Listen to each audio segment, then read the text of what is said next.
Now, we launched our commitments 1 year ago, and when we did, I told the task force members that I would be honest in assessing what we achieved and what we did not. And that's what I'm going to do today.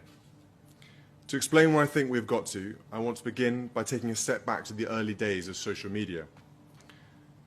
Over a decade ago, when social media first became a standard part of daily life, there was so much justifiable reason for optimism.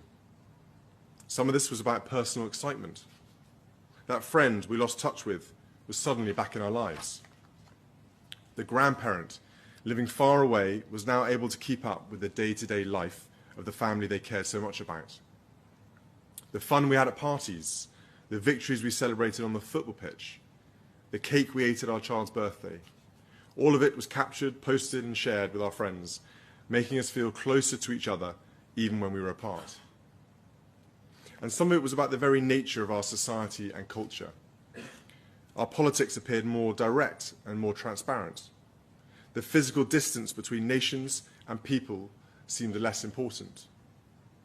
New ways to discover and discuss music, film, and books were appearing all the time. The men and women who invented and developed social media platforms are justifiably proud of the difference they have made in the world. They have achieved extraordinary things and created connections across borders, generations, and cultural divides that were unimaginable at the turn of the century. I believe we are stronger when we are connected and more successful when we can understand each other's experiences. We all have to acknowledge, though, that much of the early optimism and hope of social media is giving way to very real concern and even fear about its impact on our lives. We have seen that the technology that can allow you to develop an online community around a shared hobby or interest can also be used to organize violence. The platform that can allow you to celebrate diversity can also be used to cocoon yourself in a cultural and political echo chamber.